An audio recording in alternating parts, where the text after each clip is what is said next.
Hello नमस्कार सभी मेरे प्यारे साथियों को।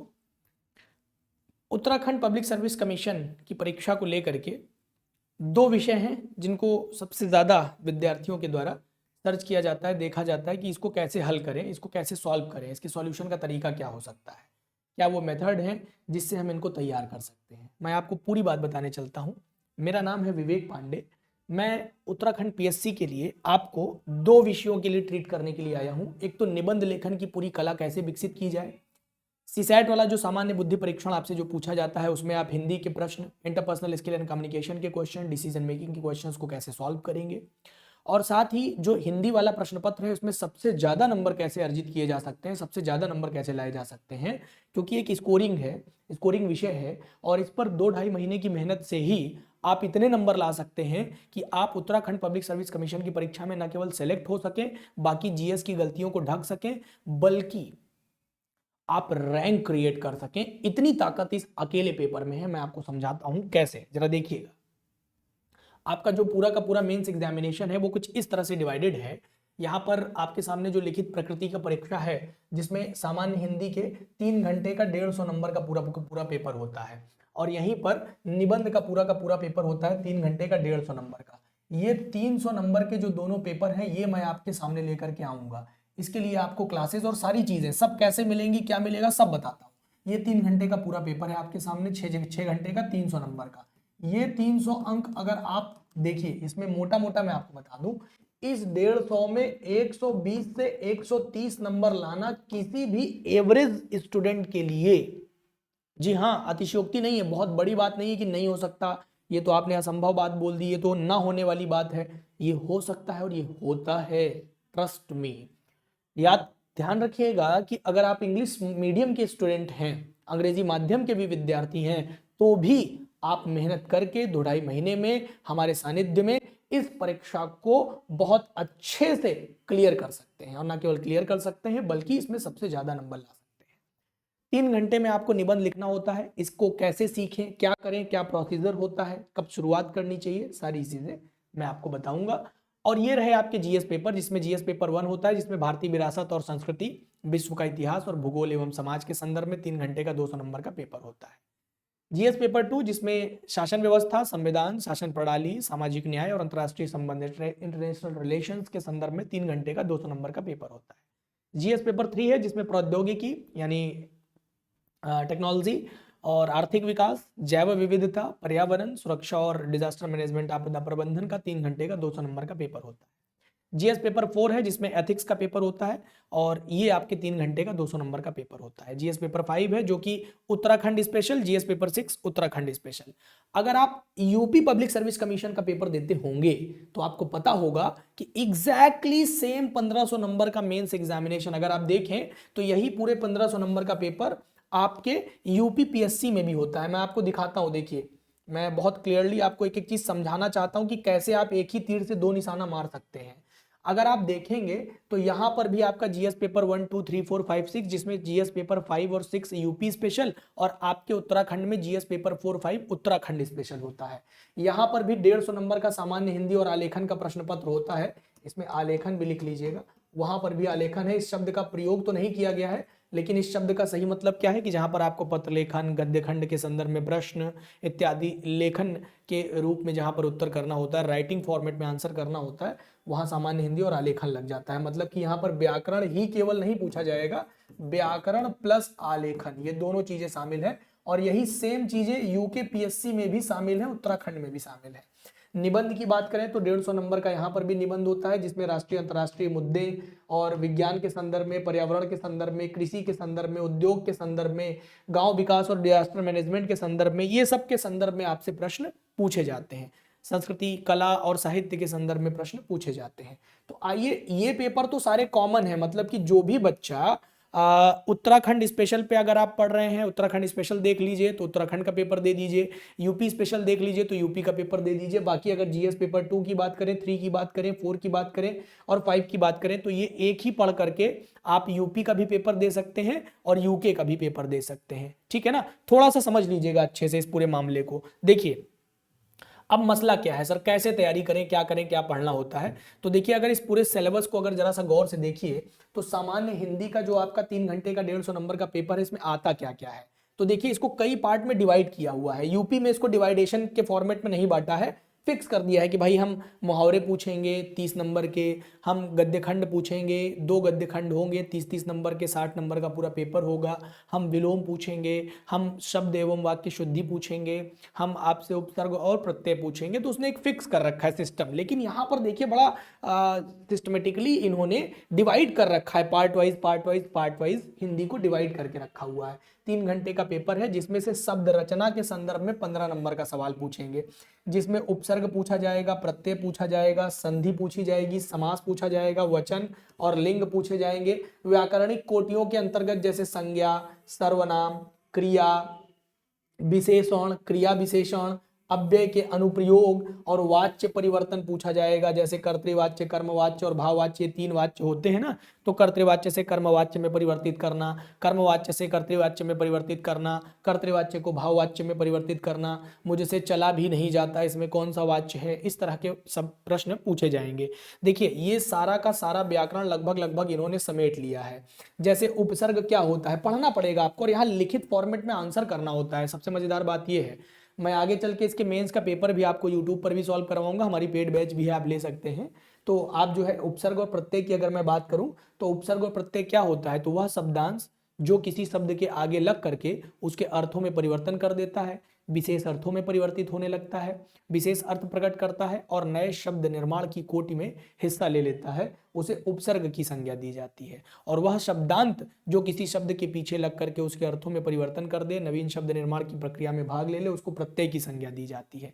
ठीक है, संधि भी मैंने पढ़ा रखा है। समास क्या होता है, तो समास में कौन सा उपसर्ग है पूछा हुआ है, देखिए सम उपसर्ग है। संधि में कौन सा उपसर्ग है, तो इसमें भी सम उपसर्ग लगा हुआ है। पढ़ाने के दौरान हम इन सब पे बात करेंगे। जैसे संज्ञा कितने प्रकार के होते हैं, 5 प्रकार के। सर्वनाम कितने प्रकार के होते हैं, 6 प्रकार के।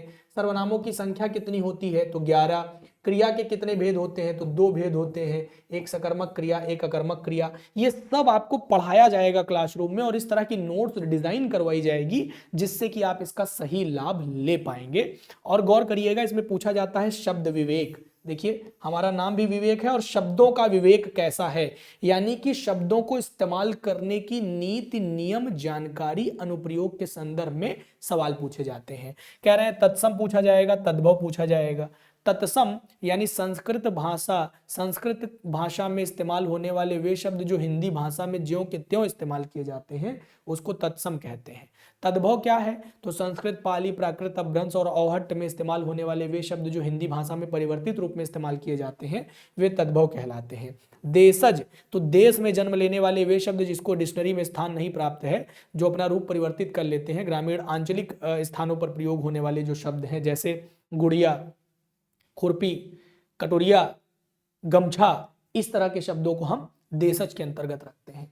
ऐसे विदेशी शब्द हैं, अन्य भाषाओं के शब्द जैसे अंग्रेजी, उर्दू, फारसी, है ना, अरबी, ये पुर्तगाली, डच, चीनी, इन भाषाओं के शब्दों को हम जब हिंदी भाषा में प्रयोग करते हैं तो विदेशी शब्द होते हैं।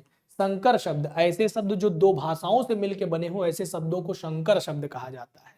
ठीक है, यानी कि जैसे रेलगाड़ी, रेल अंग्रेजी भाषा का शब्द है, गाड़ी हिंदी भाषा का शब्द है, और हिंदी और अंग्रेजी भाषा के शब्दों के मिलन से एक शब्द निर्मित हुआ जिसको संकर शब्द कहते हैं। ऐसे ही रूढ़, यौगिक और योग रूढ़ पढ़ना है, पर्याय शब्द पढ़ने हैं, समान अर्थों में इस्तेमाल होने वाले शब्दों का अध्ययन करेंगे, विलोम पढ़ेंगे, अनेक अर्थों में इस्तेमाल होने वाले शब्द समूह के रूप में, और समरूप और भिन्नार्थक शब्द, वाक्य या वाक्यांश के लिए एक शब्द पढ़ेंगे।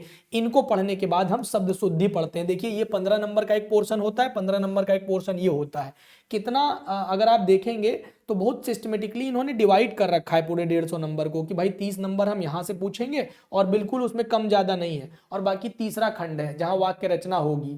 तो जैसे सरल वाक्य, मिश्र वाक्य, संयुक्त वाक्य। दरअसल वाक्य के 3 भेद होते हैं। अगर आप ये सब चीजें सीखना चाहते हैं ना, तो हमारी 10 बजे सुबेरे क्लास चलती है यूपी वाले चैनल पर, स्टडी IQ, यूपी PCS वाले चैनल पर हमारी क्लास चल रही है सुबह 10 बजे। आप सुबह 10 बजे आ करके ये सारी चीजें सीख सकते हैं। कंप्लीटली प्लेलिस्ट बनी हुई है, मैं लाइव पढ़ाता हूँ फ्री ऑफ कॉस्ट वहां पर, ठीक है। और अगर सिस्टमेटिकली इसकी आंसर राइटिंग सीखनी है तो मैं लास्ट में बताता हूँ आपको कैसे जुड़ना है। देखिए, सरल वाक्य, संयुक्त वाक्य, मिश्र वाक्य, ये वाक्य के 3 भेद होते हैं रचना के आधार पर। सरल वाक्य पहचानना आना चाहिए, संयुक्त वाक्य पहचानना आना चाहिए, मिश्र वाक्य पहचानना आना चाहिए। जिस वाक्य में एक उद्देश्य और एक विधेय होता है उसको सरल वाक्य कहते हैं। ऐसे ही मिश्र और संयुक्त वाक्य सीखना पड़ेगा। व्याकरण के आधार पर आपको वाक्य परिवर्तन करना पड़ेगा, जैसे प्रश्नवाचक वाक्य, ये सब अर्थ के आधार पर है। ये सब जो बटे हुए हैं दरअसल अर्थ के आधार पर वाक्य के 8 भेद होते हैं। आपको जानकारी होगी अगर पढ़े होंगे तो, कि अर्थ के आधार पर वाक्य के 8 भेद और रचना के आधार पर 3 भेद होते हैं। तो ये प्रश्नवाचक, विस्मयादि बोधक, सकारात्मक वाक्य, नकारात्मक वाक्य, ठीक है। विराम चिन्हों को समझना पड़ेगा। विराम चिन्ह 20 होते हैं और हिंदी का एकमात्र विराम चिन्ह केवल एक है जिसको हम लोग पूर्ण विराम के नाम से जानते हैं, ठीक है। आचार्य कामता प्रसाद गुरु ने हिंदी में 20 विराम चिन्हों की चर्चा किया हुआ है। वाक्य शुद्धि आपसे पूछी जाएगी कि एक वाक्य को शुद्ध करिए। स्लोगन का लेखन करना होगा, पेपर सॉल्व कराऊंगा आपको तो आइडिया लग जाएगा कि कैसे इसको सॉल्व करना है।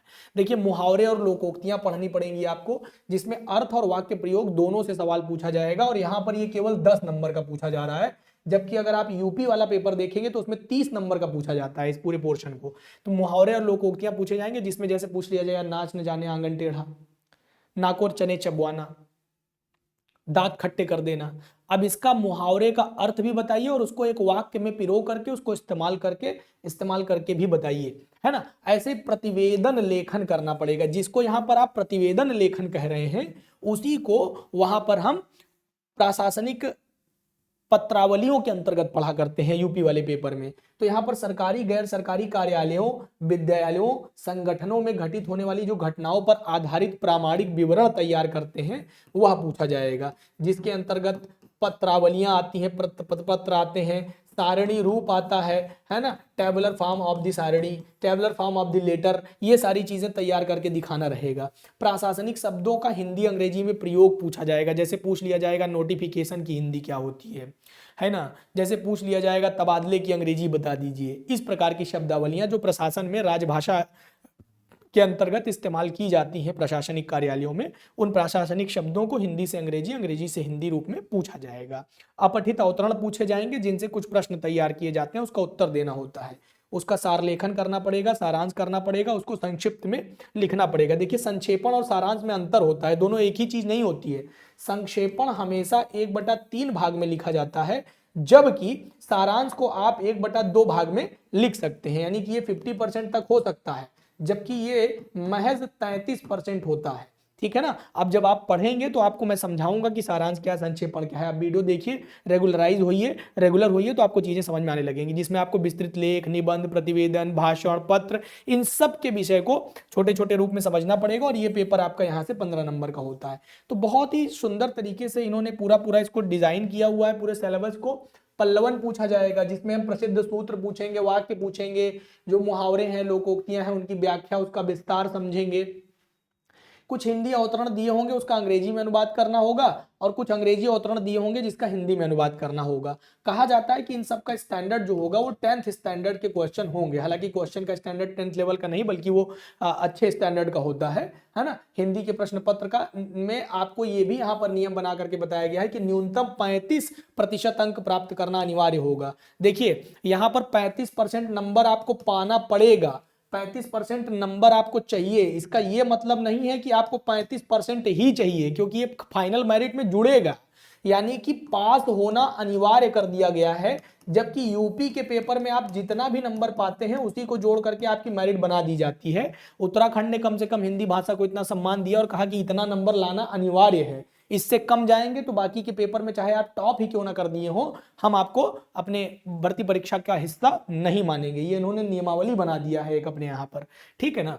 फिर और आगे बढ़ेंगे तो देखिए, निबंध की भी व्यवस्था इन्होंने किया है। अब मैं आपको समझाऊंगा भी कि निबंध तैयार कहां से करें। अब जैसे सामान्य व्याकरण की जब बात कर रहे हैं तो व्याकरण को तैयार कैसे करेंगे भाई। इसको तैयार करने के लिए आप क्या करिए, दो काम करिए। एक तो आपके पास कोई ऑथेंटिक पुस्तक होनी चाहिए, ऑथेंटिक बुक सोर्स होना चाहिए, है ना। या तो ऑथेंटिक बुक होना चाहिए या तो कोई ऑथेंटिक बैच होनी चाहिए जहां पर आपको ये सारी चीजें समझा दी जाए, एक बार पढ़ा दी जाए, दोबारा किसी की जरूरत ना पड़े। उसके लिए आप मेरी क्लास सर्च कर लीजिए, आपको खुद ही समझ में आ जाएगा कि मुझे इसके अलावा कहीं जाने की जरूरत नहीं है। अगर आपको हिंदी समझ में नहीं आती है तो मैं दावा करता हूं कि आप मेरी कोई भी एक क्लास उठा करके देख लीजिए, जिस चैप्टर को आप सबसे टफ समझते होंगे वो चैप्टर उठा के देख लीजिएगा, आपको खुद ही भरोसा हो जाएगा कि कितना भी टफ चैप्टर हो हमें कॉन्सेप्चुअलिटी समझ में आ रही है, हमारी लेखन शैली का विकास हो रहा है, यानी कि हम चीजें सीख सकते हैं।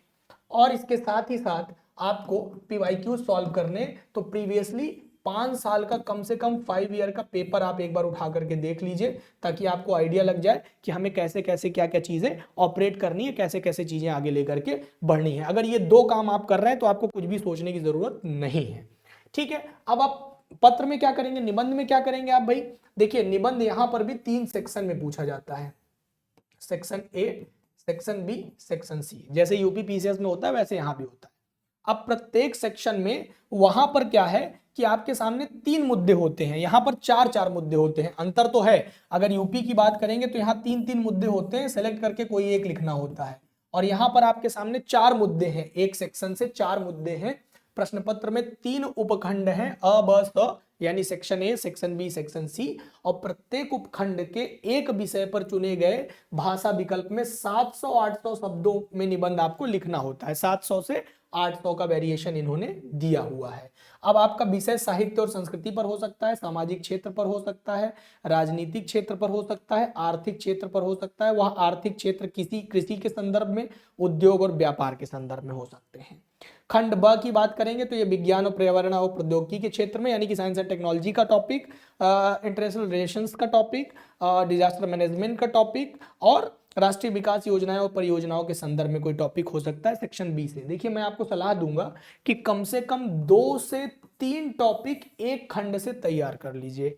अगर आपने ये तय कर लिया कि मुझे प्रत्येक खंड से 1 से 2 टॉपिक तैयार कर लेना है, तो प्रीवियसली जो आप पीवाईक्यूज लगाने की जो बात कही जा रही है, क्यों कही जा रही है, आपको तय कर लेना पड़ेगा जीएस पेपर्स को पढ़ करके। जैसे आपका जीएस पेपर अगर ठीक ठाक तैयार हो जाए, आपने एग्रीकल्चर पर ठीक ठाक पकड़ बना ली, आपने पॉलिटी पर ठीक ठाक पकड़ बना ली, आपने करंट अफेयर पे ठीक ठाक पकड़ बना लिया, आप डिजास्टर मैनेजमेंट पे ठीक ठाक, साइंस एंड टेक्नोलॉजी पे आपकी ठीक ठाक पकड़ बन गई है, इकोनॉमिक्स पे ठीक ठाक पकड़ बन गई है, तो इन सब को आप जब लिखेंगे तो आपके सामने चारों दिशाओं से चीज़ों को लिखने का, यानी मल्टी डायमेंशनल अप्रोच जो एक निबंध में दिखना चाहिए कि कई ठोस तर्कों के आधार पर आप अपनी बात को सिद्ध कर सकें, तो वो आपको दिखेगा। इसीलिए आपको सलाह दी जाती है कि आप पीवाईक्यू लगाइए। जब आप पीवाईक्यू लगाएंगे, पिछले 3-4-5 सालों का पेपर जब आप उठाएंगे, निबंध के प्रश्नों को देखेंगे, तो अपने आप अंदाजा लगेगा कि मुझे किस टॉपिक का चुनाव करके निबंध लिखना चाहिए। आप में से बहुत से ऐसे बच्चे होंगे जिन्होंने ऑलरेडी 2-3-4 साल से तैयारी कर रहे होंगे, सफलता की बहुत लंबी फहरिस्त होगी। वो विद्यार्थी अलग से हमसे संपर्क कर सकते हैं। हमारा संपर्क सूत्र अगर आप देखना चाहते हैं तो बड़ा साधारण सा संपर्क सूत्र है, यहाँ पर आपको दिखाई पड़ रहा होगा। ये हमारा टेलीग्राम है, स्क्रीनशॉट ले लीजिए, अपना कैमरा इसके सामने ले आइए, क्यूआर को स्कैन करिए, स्कैन करके आप मुझे फॉलो कर लीजिएगा, ज्वाइन कर लीजिएगा हमारे टेलीग्राम ग्रुप को। और यहाँ से एडमिन वाले ऑप्शन पे जा करके, जो एडमिन यहाँ पे फोटो लगी होगी ऐसी, वहां पर जा करके आपकी अगर कोई प्रॉब्लम है, आप निबंध नहीं लिख पाते, हिंदी व्याकरण के संदर्भ में कोई दिक्कत है, तो यहाँ से आप मुझे पर्सनली मैसेज कर सकते हैं, आपकी जो भी दुविधा होगी उसका निदान किया जाएगा। और अगर आप यहाँ से मुझे नहीं सर्च करके खोज पा रहे हैं तो आप यहाँ पर जाइएगा, viveksir.official के नाम से हमारी इंस्टाग्राम आईडी है, या तो डायरेक्ट लिख के सर्च कर लीजिए, या तो क्यूआर है आपके सामने, क्यूआर को स्कैन करिए, मुझे फॉलो करिए, वहां पे आप मुझे मैसेज डाल सकते हैं। आपकी जो भी काउंसलिंग डिटेल होगी, जो भी काउंसलिंग में प्रॉब्लम होगी, जो भी दुविधा होगी, जो भी क्वेश्चन आपके मन में चल रहे होंगे और जिनका आंसर आपको सटीक नहीं मिल पा रहा होगा, I am trying to answer you, okay. मैं कोशिश करूंगा कि मैं आपको आंसर दे पाऊं। थोड़ा सा और आगे बढ़ेंगे तो मैं आपको जो बता रहा था मामला, वहां से ही मैं आगे लेकर के चलूंगा खंड को। अब आगे आ जाइएगा, सेक्शन सी पे आप आ जाइए। सेक्शन सी में आप आएंगे तो उत्तराखंड के संदर्भ में ही सारी चीजें हैं, मतलब उत्तराखंड स्पेसिफिक मामले आपको पढ़ने पड़ेंगे। अब ये कैसे तैयार होंगे, तो उत्तराखंड का सामाजिक संरचना, इतिहास, संस्कृति, कला, साहित्य, आर्थिक भौगोलिक परिदृश्य, वहाँ का पर्यटन, वहाँ का पलायन, वहाँ की आपदा प्रबंधन, वहाँ का महिला सशक्तिकरण, ये सब आपको पढ़ना पड़ेगा। ये 700-800 शब्दों में आपको लिख के देना होता है। और जिसके बदले में आपको 150 यानी कि 50-50-50 का एक निबंध होता है। 3 खंड आपके सामने दिख रहे होंगे और ये तीनों खंड 50-50 के होंगे, है ना। भाषा और व्याकरण की शुद्धता, उपयुक्त शब्द चयन और सुपाठ्य लिखावट, ये सब होनी चाहिए। मतलब इन्होंने स्पष्ट कर दिया है कि यहाँ जो आपकी राइटिंग होनी चाहिए वो शानदार होनी चाहिए, जो आपने बात कही हो व्याकरणिक कोटि के माध्यम से सही हो, नहीं तो उस पर भी नंबर कटेंगे। विषय से संबंधित जो मौलिक विचार हैं उसका प्रतिपादन करना इसका उद्देश्य होता है। और विषय की जो बहुआयामी समझ है, मल्टी डायमेंशनल अप्रोच है, जो उसकी व्यापकता है, जो उसका दायरा है, उसको आपको प्रस्तुत करना पड़ेगा यहाँ पर। और विषय के संबंध में जो विचार हैं आपके वो बहुत व्यवस्थित होने चाहिए, सुसंगठित होने चाहिए, तर्क के साथ होने चाहिए और निबंध शैली में लिखे होने चाहिए। ऐसा ना लगे कि वह कोई कथा या कोई कहानी लिखी जा रही हो, है ना। और विषय के संदर्भ में जो स्पष्टता है, जो अभिव्यक्ति की क्षमता है, जो विषय के संदर्भ में वृद्धिकरण, जो संक्षिप्तीकरण की योग्यता है, वो आपके अंदर होना चाहिए कि मतलब कोई भी मामला कितना बढ़ा चढ़ाकर कहां पर प्रस्तुत करना है और किसी मामले की छटनी करके कितना कंसाइज कर देना है, ये आर्ट आपके अंदर आनी चाहिए आपको। देखिए, मैं बताना चाहूंगा कि ये निबंध कैसे तैयार होता है। इस निबंध के लिए आपको क्या करना पड़ेगा, तो कुछ चीजों को मैं आपके सामने रखूंगा कि आपको रोजाना जो प्रमुख समाचार पत्र हैं उनके संपादकीय पृष्ठों का अध्ययन करना चाहिए। आपका जो लोकल उत्तराखंड का पेपर है, जो भी आपके यहाँ चलता है, वो उठा लीजिए। और दैनिक जागरण का जो राष्ट्रीय संस्करण आता है उसमें राष्ट्रीय अंतर्राष्ट्रीय जो मुद्दे हैं और पृष्ठ संख्या 8 है, जो समसामयिक पृष्ठ है जो उसका, वो उठा लीजिए। एडिटोरियल पेज उसको पढ़िए, उसमें प्रमुख प्रमुख मुद्दों पर रोज किसी न किसी के लेख जरूर छपते हैं। आप उन मामलों को उठा करके देखना शुरू करिए। आप देखेंगे, आपको पता चलेगा कि जो समसामयिक मुद्दे हैं उससे आपकी भाषा शैली का विकास होगा, उससे उस मामले की समझ आपके अंदर विकसित होगी। और पैराग्राफ टू पैराग्राफ जो रीडिंग पोर्शंस होते हैं उसको अंडरस्टूड करने का जो एक लेवल है आपका, वो बहुत हाई हो जाएगा बाकी सामान्य विद्यार्थियों के मुकाबले। और सामान्य न्यूज़पेपर्स जो आप पढ़ेंगे अपने लोकल एरिया का, वहां से आपके उत्तराखंड की लोकल समझ विकसित होगी, आप अपने उत्तराखंड को जान पाएंगे। साथ ही साथ जो ओपन एंडेड न्यूज हैं, जो प्रमुख समाचारों के लेख हैं, जो डेटा है, जो रिपोर्ट्स हैं, जैसे कि नीति आयोग का डेटा हो गया, यूएनडीपी का डेटा हो गया, वर्ल्ड बैंक का डेटा हो गया, जो इकोनॉमिकल सर्वे है, ये सारी चीजें आपको पढ़नी चाहिए। तभी आप अपने निबंध को बेहतरीन तरीके से ठोस तर्कों के साथ लिख पाएंगे, ताकि आपका निबंध तथ्यपरक बने, ताकि आपका निबंध विश्लेषणात्मक बने और मौलिक बने, जहां पर निबंध में मुख्यतः आप मूल रूप से दिखाई पड़ेंगे और आपको केंद्र में रख करके आप बात कर पाएंगे और आपका परीक्षक आपकी मुंह मांगे नंबर आपको आपकी कॉपियों में दे पाएगा। ये आर्ट आपको क्रिएट करनी पड़ेगी। ज़्यादा नहीं, 2-3 महीने की मेहनत लगती है। अगर कोई बच्चा ईमानदारी से लग के इस पे काम कर ले तो वो दिन दूर नहीं कि वो इसमें सफल हो सकता है। मैं आपको बता दूं कि सामान्य अध्ययन की भी जानकारी होनी चाहिए। आपने एनसीईआरटीज पढ़ रखी हो, कुछ स्टैंडर्ड बुक्स को फॉलो कर रखा हो, जहां पर प्रीलिम्स और मेंस की परीक्षा दोनों की तैयारी के लिए आपने एनसीईआरटी पढ़ रखा हो, बुनियादी किताबें पढ़ रखी हो, जिससे कि आपकी समझ और चहुमुखी प्रतिभा आपके निबंध में दिखेगी और ये सोर्स आपके निबंध लेखन में आपकी सटीक मदद करते हुए दिखाई पड़ेंगे। मैं आपको बता दूं कि अगर आप यहाँ पर जाते हैं तो आपके पास जब पत्र पत्रिकाओं को आप पढ़ते हैं, आपने करंट अफेयर की मैगजीन हर महीने देखनी है, खरीदनी है, लोकल न्यूज़पेपर पढ़ना है, राष्ट्रीय संस्करण पढ़ना है, अंग्रेजी से अगर आप हैं, इंग्लिश माध्यम से हैं तो आप द हिंदू या जो है द टाइम्स ऑफ इंडिया में से किसी एक को फॉलो कर सकते हैं। और व्यक्तिगत अनुभव के आसपास की घटनाओं को भी आप अपने निबंध में स्थान दे सकते हैं, जहां पर आप अपनी व्यक्तिगत घटना, रोजमर्रा के अनुभव और आपके पास जो कुछ भी घटित हो रहा है उस पर आप निबंध शामिल कर सकते हैं। और जो शुरुआत से ही आप विषय के पिछले साल के प्रश्न पत्रों को देखिए तो आपको पता चल जाएगा कि आप कहाँ कहाँ पे फोकस आपका बढ़ना चाहिए। आपका इससे आत्मविश्वास बढ़ेगा और इसका आपको लाभ होता हुआ दिखेगा। इसमें मैं आपकी क्या मदद कर सकता हूँ, मुझे आप कॉमेंट करिएगा ताकि हम अपना अगला वीडियो उसी पर आधारित रखें। अगर आप चाहेंगे तो हम रोज 15 से 20 मिनट का एक छोटा छोटा वीडियो बना करके आपको देना शुरू करेंगे, जिसके माध्यम से आप हिंदी व्याकरण का, सामान्य हिंदी व्याकरण और निबंध में आपकी जो पकड़ है वो मजबूत बन सके। आपका जितना ज्यादा कमेंट आएगा हम उतनी जल्दी इस सेशन को शुरू कर पाएंगे। आपको बता दूं कि 10 बजे मेरी क्लास चलती है रोज के रोज यूपीपीसीएस स्टडी आईक्यू वाले चैनल पे। यहां से आप जो है मुझे फॉलो करके स्टडी आईक्यू वाले यूपीपीसीएस चैनल पर आप मुझे ज्वाइन कर सकते हो और ये क्लासेस आपके लिए बहुत लाभकारी साबित होंगी। आप जरूर आइए, आपका स्वागत रहेगा। अगर आप एक ऐसी बैच की तलाश कर रहे हैं जो आपको उत्तराखंड पीसीएस में शानदार सिलेक्शन दे सकता है, तो हमारे पास आपके लिए बैच भी है। आपको क्या करना है, गूगल पे जाना है, स्टडी IQ सर्च करना है, ये जो पहला लिंक मिलेगा इसको क्लिक करना है और यहाँ से आप स्टेट PSC को सर्च करिएगा। स्टेट PSC में आप किस राज्य से आते हैं, तो आप आते हैं उत्तराखंड से, तो आपका यहाँ पर राज्य दिख जाएगा। उत्तराखंड कहाँ दिख रहा है, यहाँ पर दिख रहा है। उत्तराखंड से आपके लिए जो बैचेज हैं वो कुछ इस तरह से हैं। हमारा आरंभ 2.0 उत्तराखंड PSC का बैच आपको दिख रहा होगा। यूके PSC का प्रीलिम्स स्पेशल बैच भी हमारे पास है। उत्तराखंड PSC का प्री प्लस मेंस का जो स्मार्ट बैच है हमारे पास, वीडियो ऑन डिमांड, ये भी हमारे पास अवेलेबल है। तो आप आरंभ बैच अगर लेना चाहते हैं तो बाई नाउ पर जाइएगा और बाई नाउ पर जा करके आप देख सकते हैं कि यहाँ क्या क्या मिलेगा। सो डिटेल में जाइए तो यहाँ पर लाइव और फाउंडेशन क्लासेस मिल जाएंगी, इंडिविजुअल मेंटोरशिप और करंट अफेयर की मैगजीन, इंडिविजुअल जो IGP प्रोग्राम हमारे यहाँ होता है, इंटरव्यू गाइडेंस प्रोग्राम आपको मिल जाएगा।